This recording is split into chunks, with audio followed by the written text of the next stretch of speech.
지난 주일 공부한 거 잠깐 복습합니다. 우리 주님이 세례를 받고 시험을 받으시고 갈릴리에서 하나님 나라 복음을 전파하셨습니다. 우리 주님의 세례에는 세 가지 특징이 있다 그랬어요. 첫 번째는 하늘이 갈라지고 하나님과 우리 사이가 화해하는 그런 희생제물로서 주님이 세례를 받으셨다. 두 번째는 성령이 내려와서 기름 부음을 받으면서 예수님의 그리스도 공생의 사역이 출발하는 그런 세례였다. 셋째는 하나님으로부터 내 사랑하는 아들이다 라고 하는 그 음성을 듣는 그런 세례를 받으셨어요. 그리고 시험을 받자마자 곧바로 광야로 가셔서 사단의 시험을 이기고 하나님 나라를 시작하셨습니다. 그리고 주님이 갈릴리에 가서 선포하신 첫 말씀이 때가 찼고 하나님의 나라가 가까이 왔으니 회개하고 복음을 믿어라, 그 말씀입니다. 굉장히 중요한 말씀이기 때문에 반복해서 말씀을 드립니다. 여러분, 세례 받고 시험 받고 말씀을 선포하는 이 세 가지는 쭉 하나로 이어지는 우리 그리스도인의 신앙의 원리입니다. 영적인 원리예요. 자, 생각을 해보세요. 우리가 말씀과 기도로 은혜 받고 집에 돌아가면 반드시 뭐가 있죠? 사건이 하나 터져 있습니다. 틀림없어요. 사탄은 우리가 받은 은혜를 뺏어가기 위해서 그거를 이제 준비해 놓는단 말이죠. 그러면 우리와 그것과 싸워서 이기느냐? 우리가 이기는 경우 별로 없어요. 그죠? 한 10번 하면 우리 한 8번은 져요. 그러면 은혜 받은 거 다 뺏기고 혈기 부리고 그러다 보면 우리가 옛날로 다시 돌아가 버려. 근데 우리가 그거를 깨닫고 그걸 탁 이겨내잖아요. 그러면 그 말씀의 열매가 맺어져요. 이게 기가 막힌 원리거든요. 근데 우리가 번번이 실패하기 때문에 이 원리를 자꾸 잊어먹게 만드는 거예요. 그러니까 우리가 은혜 받고 집에 돌아가면 분명히 뭔가가 이제 터지는데 그때 내가 이걸 어떻게 이겨낼까? 여러분이 이미 준비를 하고 있는 거죠. 그리고 그걸 이겨내는 것은 바로 예수기도 드리는 거예요. 하나님의 아들 예수 그리스도시여, 이 죄인을 불쌍히 여기소서. 내 혈기를 죽이고 내가 영적인 것을 보고 이 눈앞에 보이는 이 환경에 내가 말려들지 않고 이거를 잘 극복해내면 말씀에 열매가 맺는다, 이 말입니다.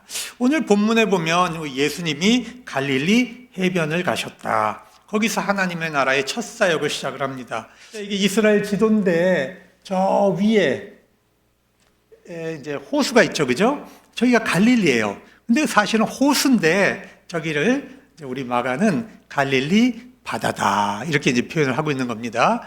그러면 저기 보시면 자, 왼편과 오른편으로 구분이 되죠. 그래서 왼편은 이제 벳세다가 있는 거고요. 오른편에 맨 위에 보면은 고라신, 그 밑에 가버나움이 있죠. 저 가버나움이 바로 우리 예수님이 갈릴리 사역을 하시는 중심 센터입니다. 그리고 조금 더 내려오면 가버나움에서 디베랴가 있어요. 디베랴. 이 디베랴가 갈릴리의 수도입니다. 디베랴 앞에도 이제 갈릴리 바다가 있는 거고, 그 갈릴리 디베랴에서 조금 내려오면 나사렛이 있는데 거기가 예수님이 이제 사셨던 장소예요. 그러니까 여러분이 이제 머릿속에다가 저 그림을 넣고 우리가 조금 더 이제 큰 그림을 보겠습니다. 네. 누군가가 참 예쁘게 그려주셨어요. 그래서 요게 이제 갈릴리의 이제 바다인데 여기서 쭉 위쪽으로 보면 제가 이제 그 팔복산이라고 표현해놨고 예수님이 저 산에 올라가서 이제 복 있는 자는 그 말씀하신 거고 그 밑에 내려오면 거기 이제 가버나움이에요. 저기에 회당이 있습니다. 회당.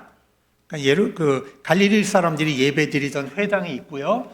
그 가버나움에서 쭉 이제 해변길이 있죠, 그죠? 그래서 이렇게 내려오면 이제 디베랴예요. 그러니까 디베랴 어딘가에서부터 주님이 쭉 이제 올라가시면서 제자들을 만나는 거예요. 그래서 제자 4명 어부를 제자 삼아서 저기 이제 가버나움 회당으로 들어가셔가지고 이제 말씀을 전하는 이제 그런 사건이 있습니다. 그 다음 사진 한 번 더 보여주세요. 자, 여기가 어디냐 하면 이제 그 초기에 막 무너졌던 이 이제 그 가버나움 지역을 이제 그 고고학자들이 이제 발굴하고 있는 장면인데 맨 밑에 부분 저기가 회당 자리예요. 회당. 그러니까 맨 앞쪽 자리가 회당이고 저기가 예수님께서 들어가셔서 말씀을 전하고 이제 그 귀신을 쫓아냈던 최초의 기적이 일어난 장소입니다. 그리고 맨 저 한층 걸려서 저 뒤에가 베드로 장모의 집이에요. 그러니까 베드로가 저기서 장모님과 함께 살았던 겁니다. 근데 훗날 저기에 이제 동로마 시대에 비잔틴 시대에 교회가 세워졌어요. 그래서 그 교회를 항상 팔각형으로 세우거든요. 그래서 교회 터가 이제 팔각형으로 돼 있는데 저기가 베드로 장모 집이다. 이렇게 이제 여러분이 이제 그림으로 기억을 하시면 됩니다. 마가가 갈릴리를 바다라고 한 것은 여러분 이유가 있어요. 이 호수가 너무 커서 바다라고 한 이유도 있지만 호수는 그렇게 큰 풍파가 일어나지 않아요. 그런데 바다의 특징은 뭐죠? 바다에는 풍파가 일어나죠. 풍파. 그래서 바다는 우리 인생과 같은 거예요.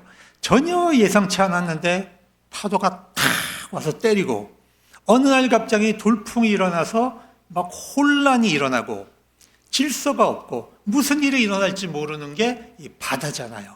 그러니까 이 갈릴리 바다는 결국 뭘 상징하느냐? 우리가 살아가는 인생 전체가 이 바다 같기 때문에 갈릴리 바다라고 하는 표현을 한 겁니다.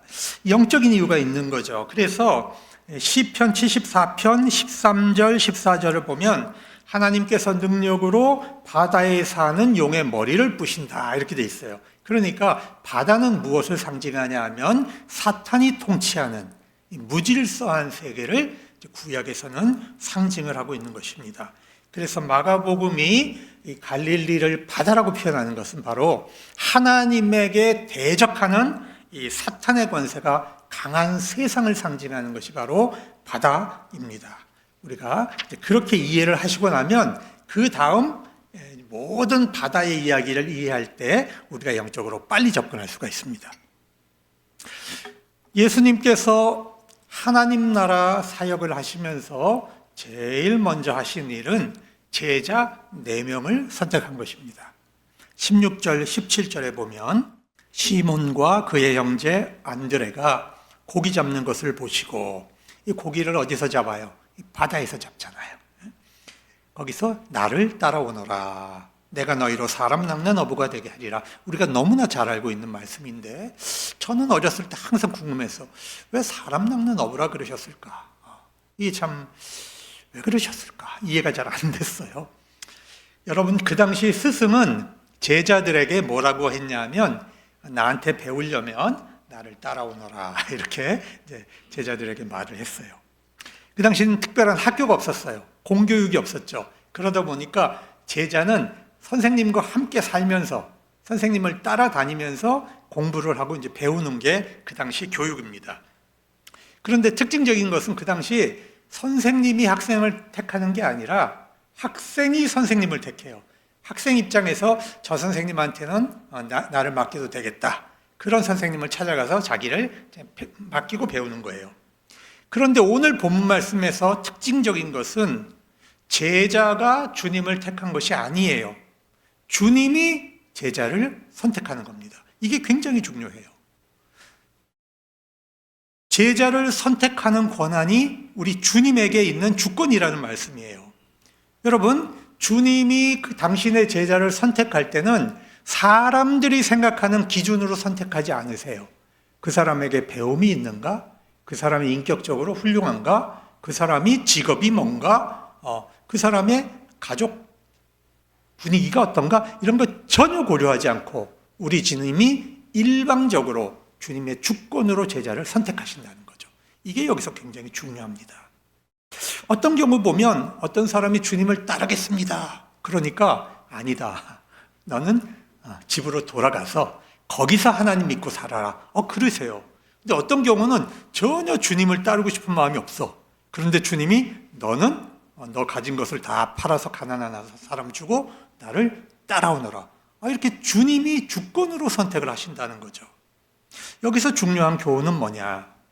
우리가 예수님 믿고 하나님 나라 백성이 된 것은 내가 주님을 선택했기 때문이 아니고 누가?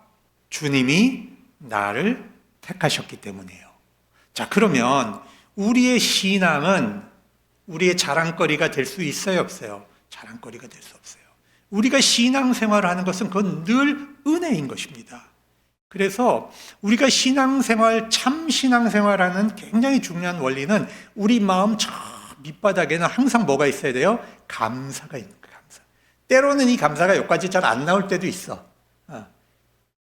불만으로 가득 차 있을 때도 있어. 그런데 눈에 보이든 안 보이든 우리 저 신앙의 밑바닥에는 뭐가 깔려 있어야 된다? 감사하다. 이게 늘 깔려 있어야 되는 거예요. 이게 제자의 특징이에요.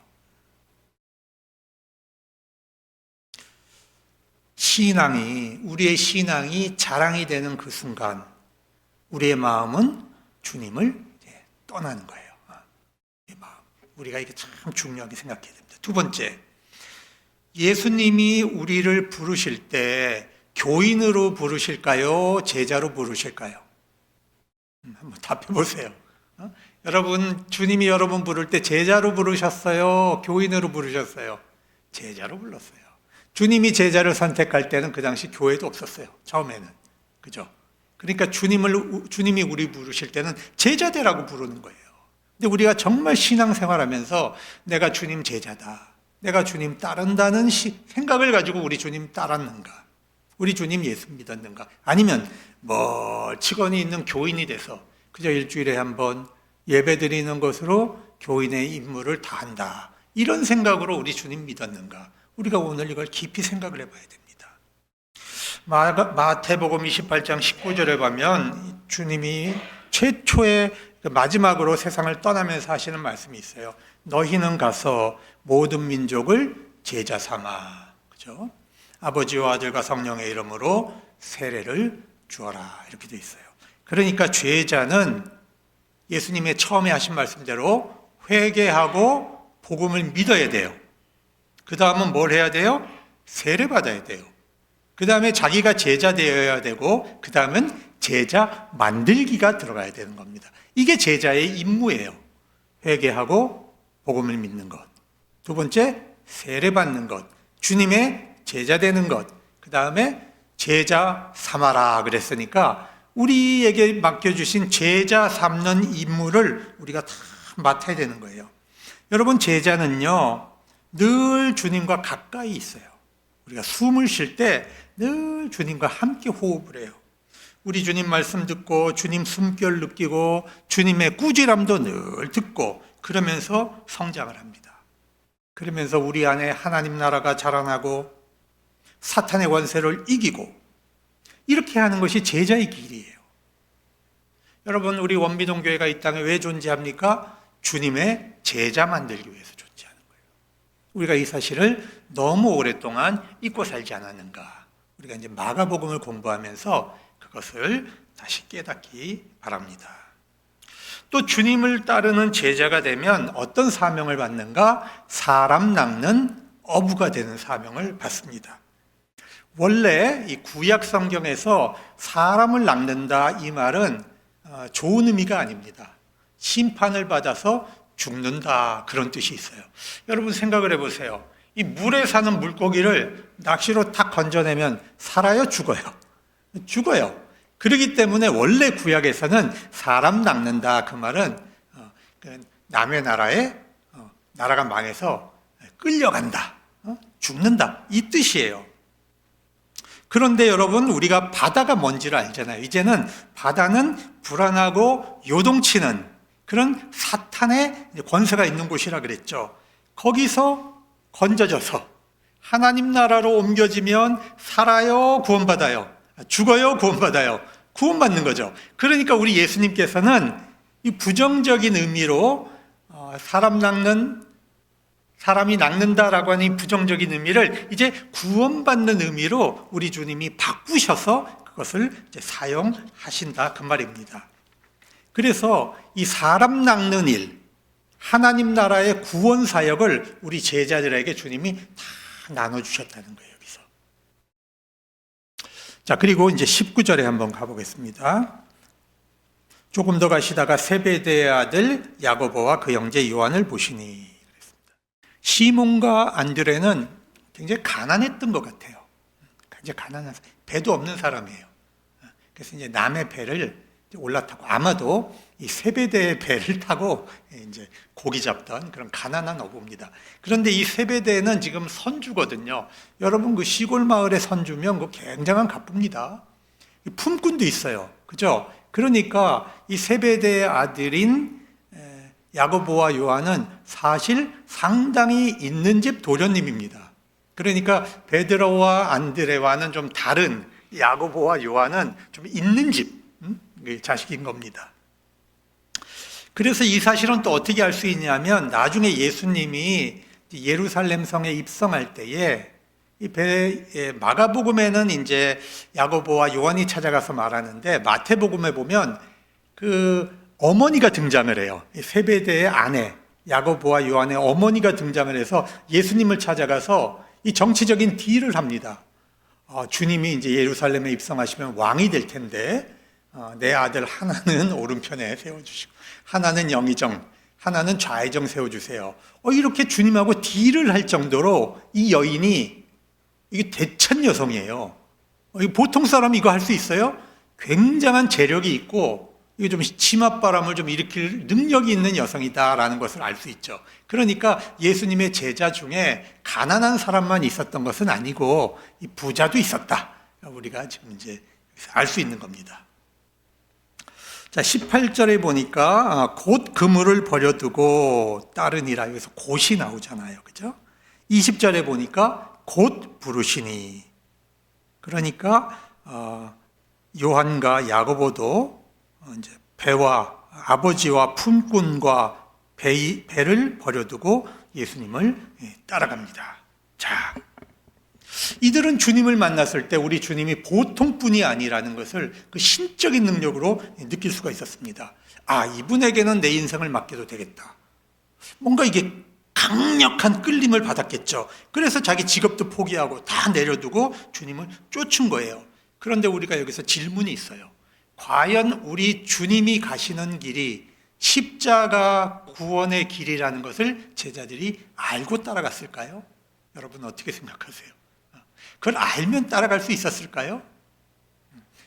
몰랐어요. 전혀 알지 못했습니다. 그들은 우리 주님이 뭔가 위대한 사람이 될 거다. 그리고 조금 지나 보니까 우리 주님이 기적을 행하시고 수많은 군중들이 우리 주님을 왕으로 삼으려고 하거든요. 이야, 이거다. 우리 주님이 임금님이 왕이 되시겠구나. 점점 그 생각이 굳어진 거예요. 여러분, 우리도 처음 예수를 만날 때는 예수님이 누군지 잘 모르고 예수 믿어요. 그렇죠? 우리 다 그래요. 처음에는 각자가 예수 믿는 동기가 다 달라요. 그런데 우리 예수님하고 같이 생활하고 예수님을 따르고 예수님을 배워가다 보면 그것이 나도 모르는 사이에 구원의 길이 되어서 내 앞에 구원의 길이 쫙 열려있는 것을 봅니다.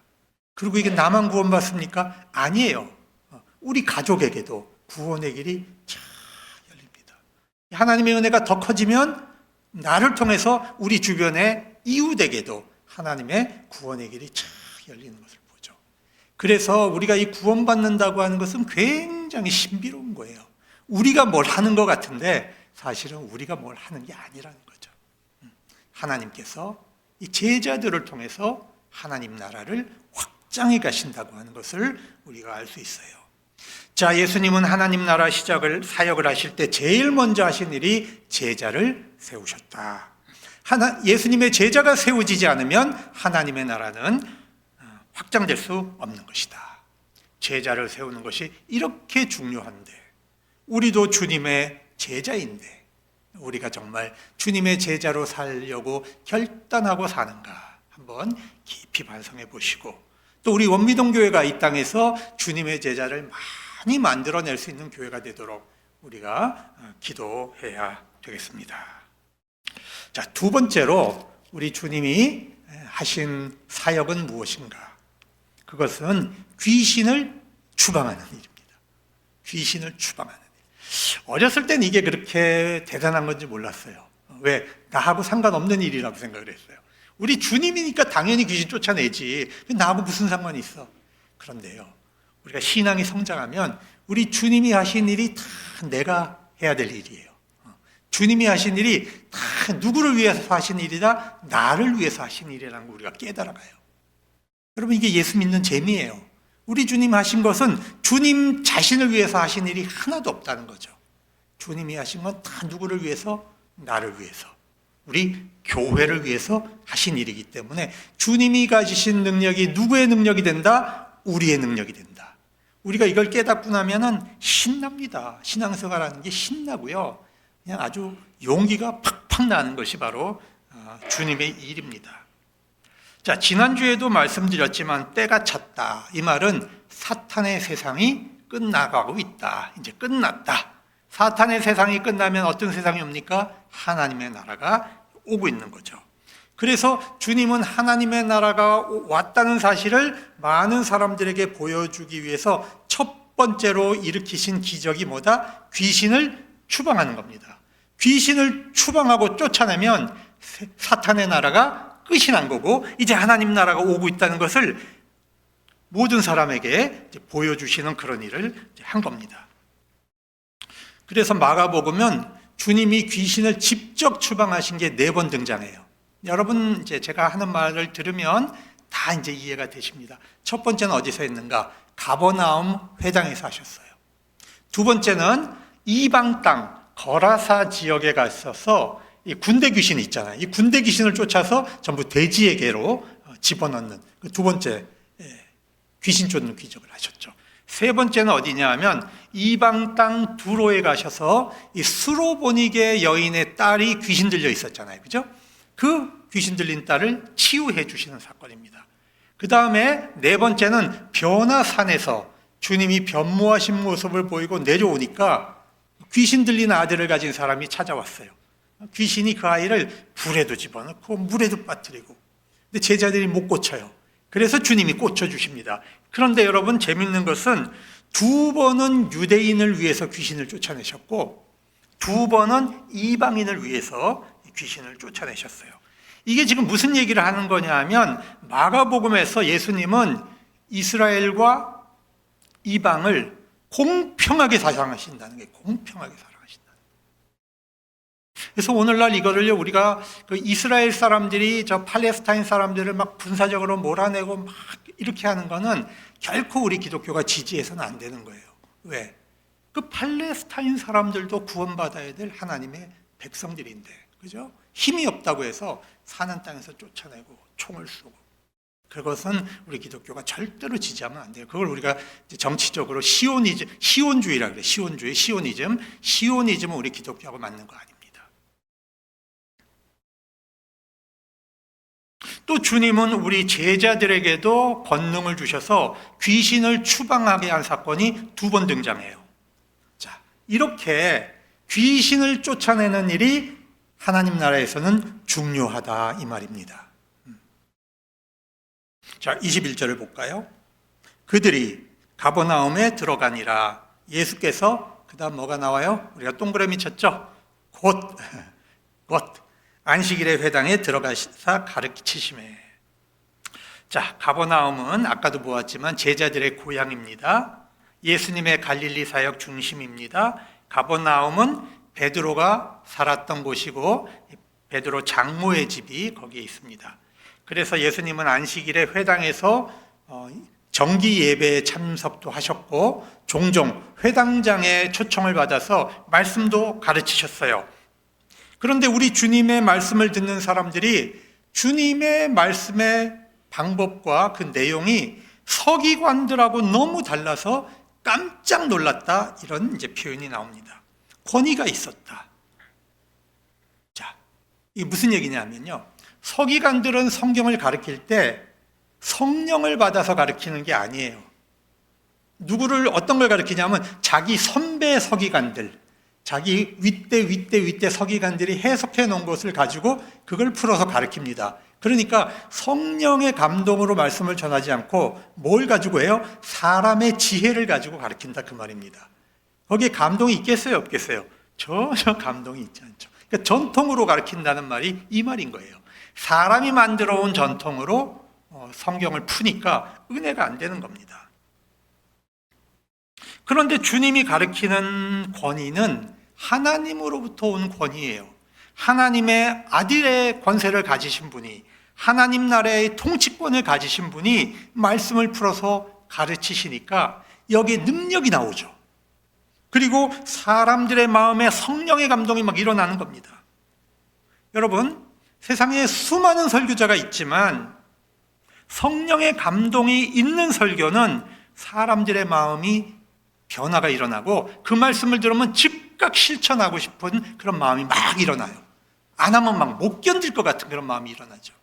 그런데 성령의 감동으로 되지 않는 말씀은 아이고 오늘도 공쳤네 오늘도 시간 낭비했네 그러고 집에 가는 거예요. 하나님 이 말씀에도 은혜 주세요 그러고 가는 거죠. 이 서기관의 설교가 그랬다는 거예요.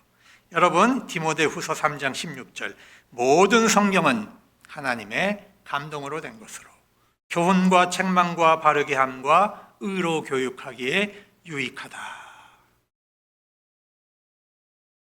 주님이 말씀을 전하실 때 성령이 역사하니까 그곳에 숨어있던 귀신들이 견디지를 못한 거예요. 이 주님의 말씀의 능력 때문에. 그래서 23절, 24절 제가 같이 한번 읽어볼까요? 같이. 자, 시작.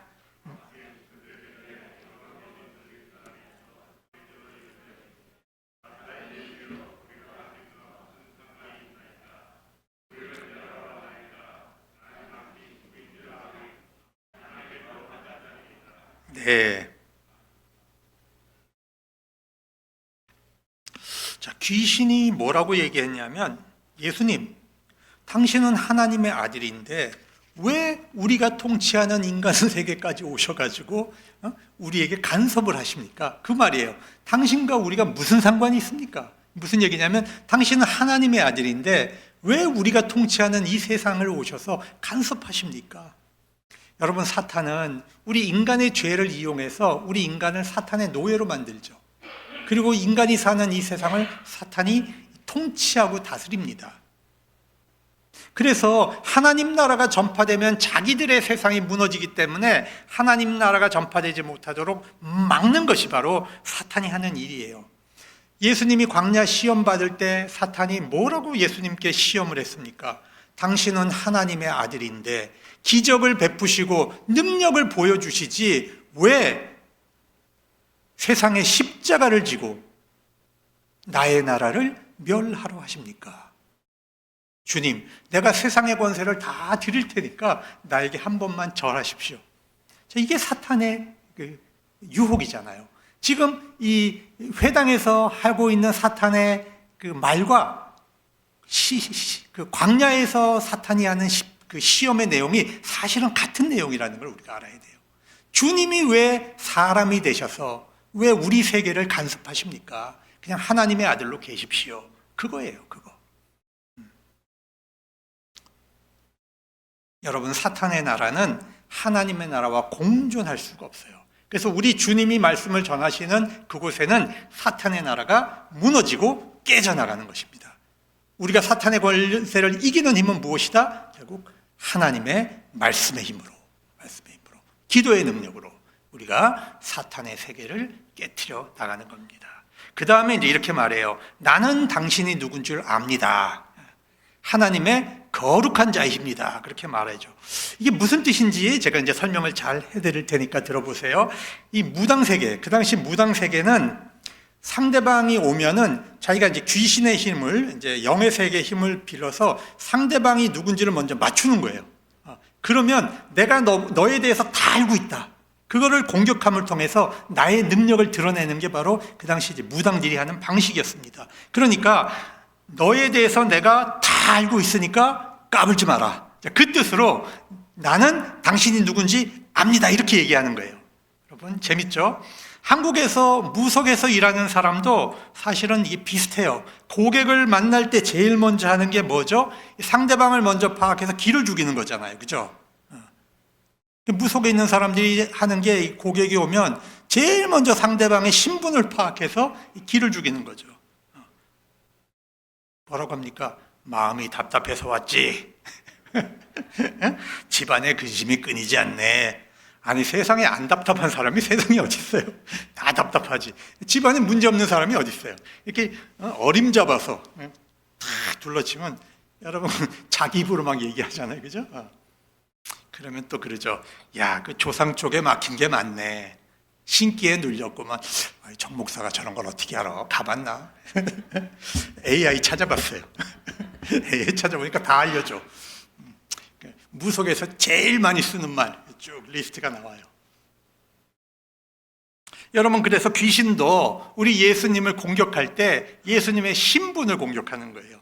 당신은 하나님의 거룩한 자입니다. 이게 무슨 얘기냐면 당신은 하나님의 아들입니다. 그 말을 이렇게 돌려서 표현한 거예요. 돌려서 표현한 겁니다. 근데 참 놀라운 것은 귀신이 예수님을 믿고 이 얘기를 고백한 겁니까, 여러분? 아니죠.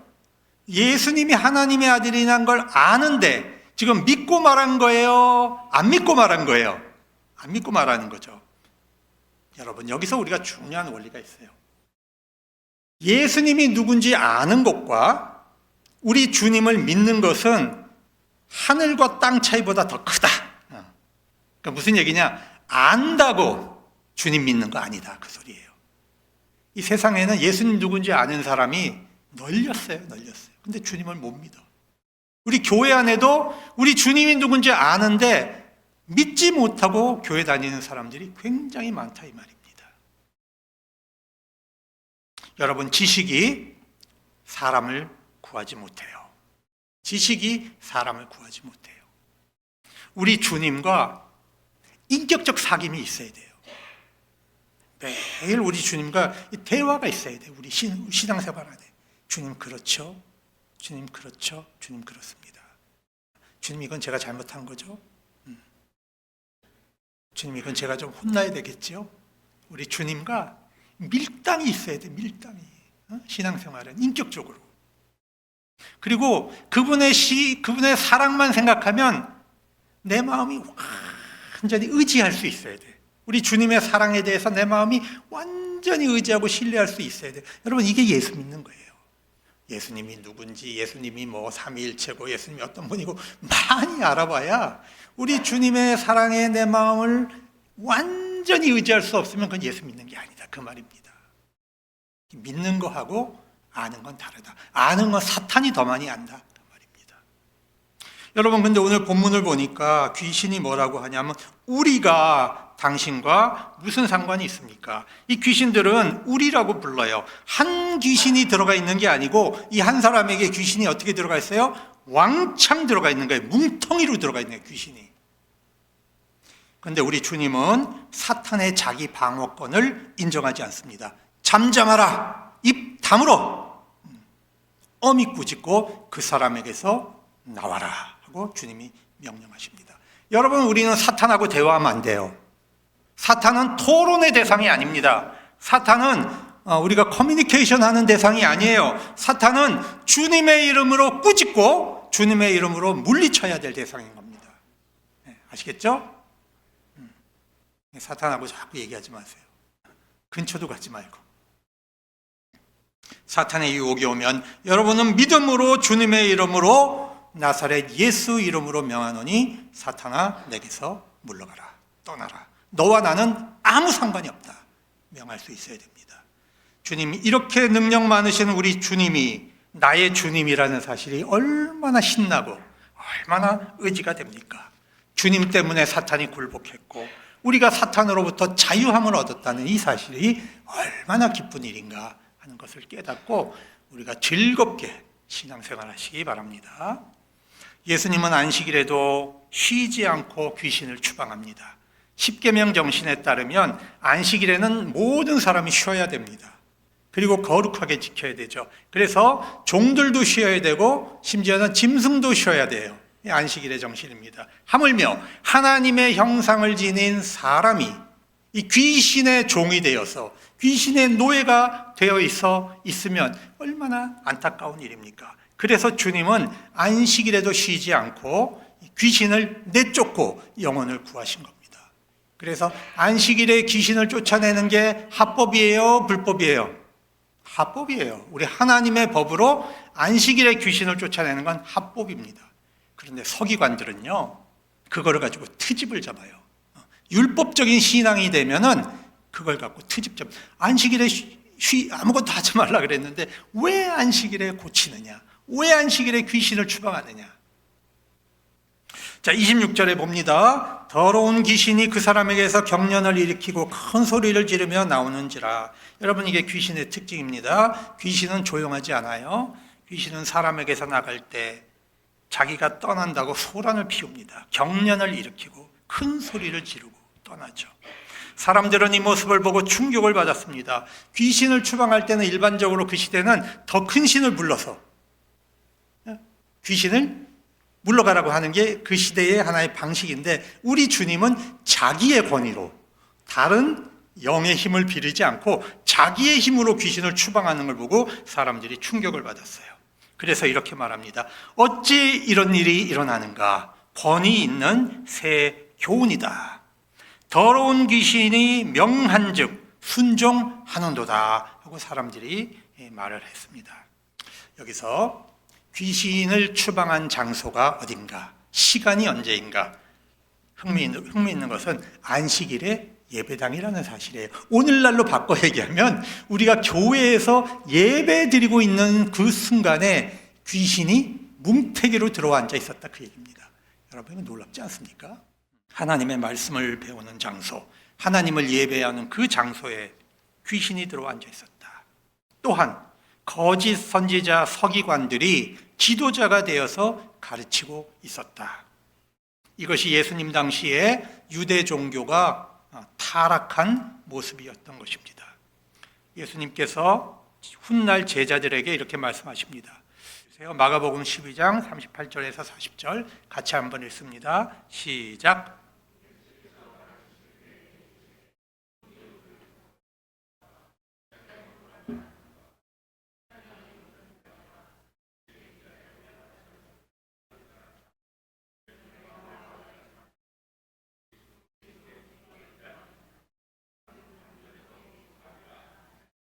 예수님께서 서기관을 어떻게 보고 있는가 하시는 거예요. 그런데 여러분, 우리가 성경의 원리를 보면 귀신과 거짓 선지자는 늘 함께합니다. 참 이게 재밌어요. 스가랴 13장 2절 말씀 한번 보세요. 자, 시작. 만군의 여호와가 말하노라. 그날에 내가 우상의 이름을 이 땅에서 끊어서 기억도 되지 못하게 할 것이며 거짓 선지자와 더러운 귀신을 이 땅에서 떠나게 할 것이라. 그러니까 이 귀신이 역사하는 곳에 반드시 뭐가 있다? 이 거짓 선지자가 있다. 같이 묶여 있다, 세트로. 그러니까 우리 주님이 귀신을 추방할 때는 반드시 뭐가 심판이 되는 거예요? 이 거짓 예언자들, 거짓 선지자들에 대한 심판이 함께 따라오는 겁니다. 회당에서 높은 자리를 차지하고 선지자, 그 서기관들이 그랬다는 거예요. 회당에 가면 자기가 가장 번듯한 자리에 앉는 거예요. 제일 높은 자리에. 그 다음에 위선을 떨어요. 기도를 해도 그냥 짧게 해도 될 걸 그냥 아무 쓸데없는 얘기를 길게 해야 사람들이 자기를 존경할 줄 알고 쓸데없는 얘기하고 하고. 그 다음에 가난한 과부의 재산을 훔치고 속여가지고 헌신하게 해갖고 다 자기가 먹는단 말입니다. 여러분, 이런 지도자들이 오늘날에도 있어요, 없어요? 있어요. 얼마나 많습니까? 그 안에. 이런 귀신이 가득한 곳에 이런 선지자들도 가득하다는 거죠. 그래서 우리 주님이 귀신을 쫓아낼 때는 반드시 그 악한 선지자들도 함께 심판하신다는 것입니다. 사랑하는 여러분, 이제 말씀을 이제 마쳐야 될 시간이 됐네요. 예수님께서 갈릴리에 오셔서 하나님 나라 사역을 하실 때 가장 첫 번째 하신 일이 두 가지다. 첫 번째가 뭐예요? 제자를 세웠다. 그 제자는 인간의 조건을 보고 세우지 않고 주님의 주권으로 세웠다. 그 주님의 주권으로 우리도 택함을 받고 우리도 다 제자로 부름받았다. 얼마나 감사한 일입니까? 그런데 우리는 제자로 살아야 되는 것을 너무 오랫동안 잊어버리고 그냥 교인으로 살면 되지, 이렇게 생각했다는 거 아니에요? 그래서 우리가 이 말씀을 들으면서 우리 마음에 새로운 깨달음이 있어야 되는 거예요. 우리에게 우리 주님은 사람 낚는 일을 맡기셨다. 하나님 나라 짓는 일을 우리 함께 하자. 우리 주님이 그렇게 우리에게 다 끌고 가시는 겁니다. 두 번째로 주님이 하시는 일은 귀신을 추방하고 사탄의 나라를 멸하고 하나님 나라를 성장시키는 거예요. 그러면서 우리 주님은 우리들에게도 그 사탄의 세력을 꺾는 권세를, 우리 주님의 이름으로 사탄을 꺾는 권세를 우리에게 다 나눠주신 거예요. 이게 제자의 권세예요. 제자의 권세. 그리고 이 땅의 거짓 선지자들이 위선과 착취로 많은 사람을 망가뜨리고 있는데, 우리 교회 안에서 혹시나 내 안에 이 악한 영이 나를 사로잡으려고 하지 않는가, 혹시나 내가 믿음이 떨어져서 내가 거짓 선지자 노릇하고 있지 않은가, 나를 한번 깊이 반성해 보는 것. 근데 이 문제를 우리가 바깥에서만 찾지 말고 내 안에서, 내 마음 안에서 혹시 나에게는 이런 문제점은 없었는가, 이런 것들이 내가 은혜 받는데, 우리 주님과 그 영적인 교통을 하는데 이게 걸림돌이 되지는 않았는가, 깊이 생각해 보는 그런 오늘 말씀이 될 수 있기를 축복합니다. 기도하겠습니다.